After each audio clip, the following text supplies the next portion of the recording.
السلام علیکم ورحمۃ اللہ وبرکاتہ۔ مکرم و محترم ناظرین گرامی، فرض نماز کے بعد جو دعا مانگی جاتی ہے اس کا صحیح طریقہ کیا ہونا چاہیے؟ ہمارے نبی صلی اللہ علیہ وسلم کا اس بارے میں کیا فرمان موجود ہے؟ سیرت کی روشنی میں اس بارے میں ہمیں کیا رہبری ملتی ہے؟ آج انشاءاللہ اسی پر کچھ گفتگو کرنے کی ہم آپ کے سامنے کوشش کریں گے۔ سب سے پہلی بات تو یہ سمجھیں کہ ہمارا جو علاقہ ہے، خاص طور سے بر صغیر کا، ہندوستان، پاکستان، بنگلہ دیش، سری لنکا یا ہمارے ملکوں سے دوسرے ملکوں میں جو گئے ہوئے احباب ہیں، ان کی جو مسجدیں ہیں وہاں عام طور پر دو قسم کے لوگ پائے جاتے ہیں۔ ایک تو طبقہ وہ ہوتا ہے جو کچھ ہی لوگ ہوتے ہیں کہ جو فرض نماز کے بعد دعا مانگنے کو بدعت سمجھتے ہیں۔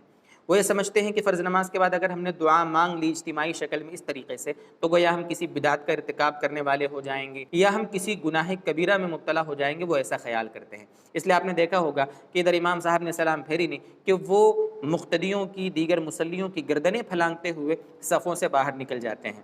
اگر فجر کی اور عصر کی نماز ہو تو سیدھے باہر نکل جاتے ہیں، اور اگر دوسری نمازیں وہ ہوں جن کے بعد سنتیں ہوتی ہیں تو وہ دعا مانگے بغیر سنتوں میں مصروف ہو جاتے ہیں۔ ایک تو وہ طبقہ ہوتا ہے، اور اکثر لوگ وہ ہوتے ہیں کہ جو فرض نماز کے بعد دعا مانگنے کو ضروری سمجھتے ہیں، فرض سمجھتے ہیں۔ وہ یہ سمجھتے ہیں کہ اگر ہم نے فرض نماز کے بعد دعا نہیں مانگی اجتماعی شکل میں اس طریقے سے تو ہمیں نماز کا ثواب کم ملے گا، ہماری نماز کے ثواب میں کمی ہو جائے گی۔ یہ دوسرا طبقہ ہوتا ہے۔ اس بارے میں صحیح معتدل بات کیا ہے، انشاءاللہ اس کو آج سمجھنے کی کوشش کریں۔ دیکھیں دوستو بزرگوں، جن محدثین کی احادیث پر گہری نظر ہے وہ یہ فرماتے ہیں کہ نبی اکرم صلی اللہ علیہ وسلم سے فرض نماز کے بعد قولاً و عملاً دعا مانگنا ثابت ہے۔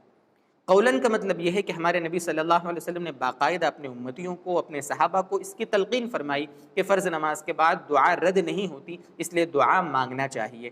دعا قبول ہوتی ہے، مبارک وقت ہوتا ہے، متبرک اور مستجاب وقت ہوتا ہے۔ یہ تو قولاً بھی، اور عملاً بھی ہمارے نبی صلی اللہ علیہ وسلم سے کئی صحابہ نے اس طریقے کی روایتیں نقل فرمائی ہیں کہ آپ صلی اللہ علیہ وسلم فرض نماز کے بعد یہ دعائیں مانگا کرتے تھے۔ کئی ایسی روایتیں موجود ہیں۔ گویا کہ فرض نماز کے بعد قولاً بھی عملاً بھی ہمارے نبی صلی اللہ علیہ وسلم سے دعا مانگنا ثابت ہے۔ یہ تو ہوا خاص طور سے فرض نماز کے بعد کا معمول، اور عام طور پر ہمارے نبی صلی اللہ علیہ وسلم کا دعا میں یہ معمول تھا کہ آپ صلی اللہ علیہ وسلم اپنے دونوں ہاتھوں کو اس طریقے سے اٹھاتے تھے۔ حالانکہ کئی طریقے اٹھانے کے منقول ہے کہ کس طریقے سے آپ اپنے ہاتھوں کو دعا میں اٹھاتے تھے، لیکن عام طور پر جو صحابہ نے نقل فرمایا وہ یہ کہ آپ اس طریقے سے دونوں ہاتھوں کو اٹھاتے تھے کہ آپ کی دونوں ہتھیلیاں جو ہوتی تھی ان کا جو رخ ہوتا تھا آپ کے رخ انور کی طرف ہوتا تھا، اس طریقے سے، اور دونوں ہاتھوں کو آپ کاندھے کی محاذات میں، یہ جو ہمارے مونڈے ہیں، کاندھے ہیں، ان کی محاذات تک اٹھاتے تھے۔ دونوں ہاتھوں کے درمیان ہلکی سی گیپ ہوتی تھی، اور جب دعا مکمل ہو جاتی تھی تو آپ اپنے دونوں ہاتھوں کو اپنے چہرے مبارک پر پھیر لیا کرتے تھے۔ یہ آپ صلی اللہ علیہ وسلم سے عمومی طور پر دعا کے آداب منقول ہیں۔ جب یہ باتیں ہمارے نبی صلی اللہ علیہ وسلم سے ثابت ہے، صحابہ کرام رضی اللہ تعالی عنہم نے نبی اکرم صلی اللہ علیہ وسلم کا یہ معمول نقل کیا ہے، تو اب فرض نماز کے بعد دعا مانگنے کو سرے سے بدعت کہہ دینا، گناہ کہنا اس کو، دوستو بزرگوں، یہ انتہائی سراسر بے انصافی والی بات ہے۔ ہاں، لیکن جہاں پر ہمارے بزرگوں نے یہ بات بتائی ہے کہ دعا مانگنا ثابت ہے، وہیں پر ہمارے بزرگوں نے احادیث پر جن کی گہری نظر انہوں نے یہ بھی بتایا کہ یہ ہمارے نبی صلی اللہ علیہ وسلم کی سنت مستمرہ دائمہ نہیں ہے۔ کیا مطلب اس جملے کا؟ مطلب یہ کہ جس طریقے سے ہم اجتماعی دعا فرض سمجھ کر کرتے ہیں نماز کے بعد، کبھی بھی ہم نے، جب سے ہم نے آنکھیں کھولی، ہم نے کسی نماز میں ایسا دیکھا نہیں ہوگا کہ ادھر امام صاحب نے سلام پھیری ہو اور سارے مقتدی اپنے دوسرے کاموں میں لگ جاویں، امام صاحب دوسرے کاموں میں لگ جاویں، سنتوں میں لگ جاویں، اور دعا امام صاحب نے نہ مانگی ہو، ایسا شاید ہی آپ نے دیکھا ہو۔ تو ایک طرف یہ کہ نبی اکرم صلی اللہ علیہ وسلم سے دعا مانگنا ثابت ہے، یقیناً کئی ایسی روایتیں انشاءاللہ ہم ڈسکرپشن باکس میں باحوالہ ان کو نقل کر دیں گے، حدیث نمبر کے ساتھ انشاءاللہ لکھ دیں گے، وہاں سے دیکھ لیجئے گا۔ اور دوسری طرف یہ بھی فرمایا ہمارے ارباب افتاء نے، ہمارے فقہا نے، کہ یہ سنت مستمرہ دائمہ نہیں ہے، یعنی اس طریقے کا ہمیشہ کا اللہ کے نبی صلی اللہ علیہ وسلم کا معمول نہیں تھا کہ اس طریقے سے اجتماعی شکل میں دعا ہوتی تھی۔ اس لیے دوستو بزرگوں، خاص طور سے جو ہمارے ائمہ حضرات ہیں وہ چار باتوں کو اس بارے میں پیش نظر رکھیں۔ پہلی بات تو یہ ہے کہ یہ سنت مستمرہ دائمہ نہیں ہے، ثابت ہے۔ ہمارے نبی صلی اللہ علیہ وسلم سے فرض نماز کے بعد دعا مانگنا ثابت ہے، البتہ ہمیشہ اس طریقے سے اجتماعی شکل میں دعا مانگی گئی ہو یہ کسی روایت میں موجود نہیں ہے۔ اس لیے ائمہ حضرات اپنے مقتدی حضرات کو، اپنے مصلی حضرات کو صحیح مسئلہ سمجھا کر کبھی کبھی 2-4 مہینے میں ایسا کیا کریں کہ وہ کسی نماز کے بعد دعا مانگنا چھوڑ دیں، یعنی وہ دعا نہ مانگیں۔ بلکہ کہہ دیں کہ بھئی جب ہمارے نبی صلی اللہ علیہ وسلم سے اس طریقے سے سنت مستمرہ دائمہ کے طور پر یہ ثابت نہیں ہے تو دیکھیے کبھی کبھی ہم چھوڑ دیں، انفرادی آپ دعا کر لیں، میں بھی میری دعا کر لیتا ہوں اور اٹھ کر اپنی سنتوں میں مصروف ہو جائیں۔ سب سے پہلا کام یہ کریں، اگر آپ مقتدی حضرات کو اپنے بھروسے میں لے کر، مصلی حضرات کو بھروسے میں لے کر صحیح مسئلہ، صورت مسئلہ ان کو سمجھا دیں گے انشاءاللہ تو مقتدی حضرات مان لیں گے۔ پہلی بات تو یہ ہے۔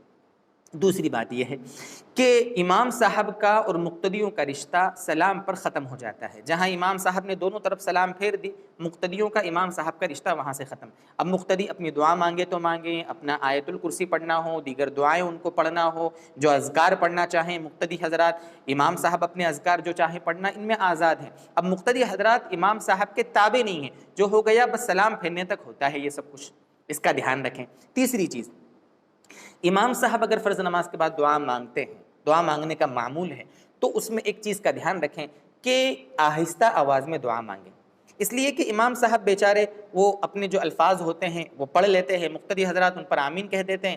ادھر امام صاحب نے صلی اللہ تعالیٰ علی خیر خلق ہی پڑھا، مقتدیوں نے بھی چہرے پر ہاتھ پھیرا، اور مقتدی اپنے راستے، امام صاحب اپنے راستے۔ ایسا نہیں ہونا چاہیے۔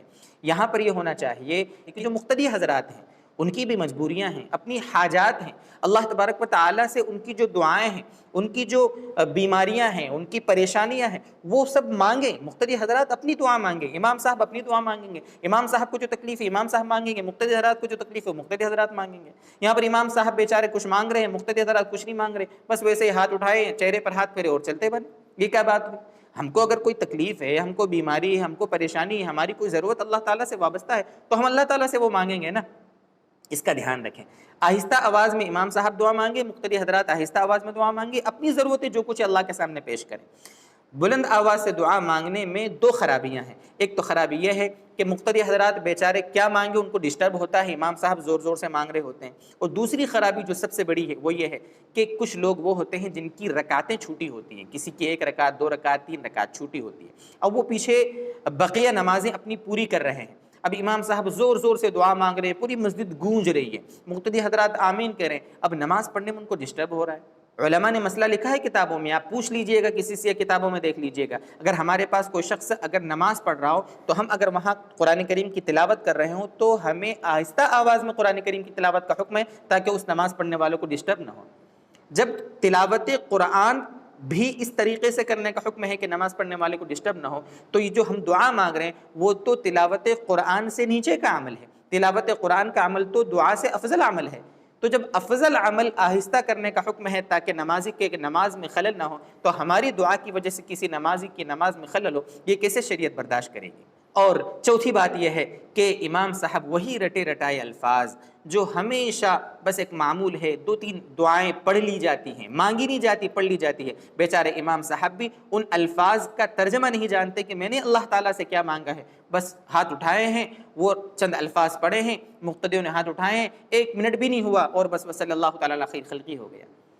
امام صاحب جو بھی ہیں نماز پڑھانے والے، وہ ان دعاؤں کا ترجمہ سمجھیں تاکہ دعا مانگتے وقت ہمارا دل لگے، ہمیں لگے کہ اللہ تعالیٰ سے ہم کچھ مانگ رہے ہیں، بس ویسے دعا پڑھنا نہیں ہے، دعا مانگنے کا حکم ہے۔ دوستو بزرگوں، یہ کچھ معتدل بات تھی شریعت کی روشنی میں۔ انشاءاللہ اگر ان باتوں کو ہم اپنے پیش نظر رکھیں گے تو دھیرے دھیرے صحیح معمول دعاؤں کے سلسلے میں امت میں آئے گا۔ ویسے اس بارے میں اگر مکمل تفصیل آپ کو معلوم کرنا ہو تو حضرت مفتی کفایت اللہ رحمۃ اللہ علیہ، جو مفتی اعظم ہند تھے، حضرت نے اس بارے میں کتاب لکھی ہے، النفائس المرغوبہ فی الدعاء بعد المکتوبہ، باقاعدہ مستقل آپ کا رسالہ ہے۔ اس میں 20 احادیث اللہ کے نبی صلی اللہ علیہ وسلم کی جمع کی گئی ہے، اور ان کی روشنی میں آپ نے یہ فرمایا ہے کہ فرض نماز کے بعد دعا مانگنا ثابت ہے، اس میں کوئی شک نہیں، لیکن دعا مانگنے کا صحیح طریقہ کیا ہونا چاہیے اور کیا معمول تھا ہمارے نبی صلی اللہ علیہ وسلم کا، صحابہ کا، وہ سب اس میں تفصیل سے ما حوالہ اس میں نقل فرمایا ہے۔ اللہ تبارک و تعالی شریعت کی جو باتیں ہیں سمجھ کر ہمیں عمل کرنے کی توفیق عطا فرمائے، ہماری دعاؤں کو خوب قبول فرمائے۔ وآخر دعوانا ان الحمد للہ رب العالمین۔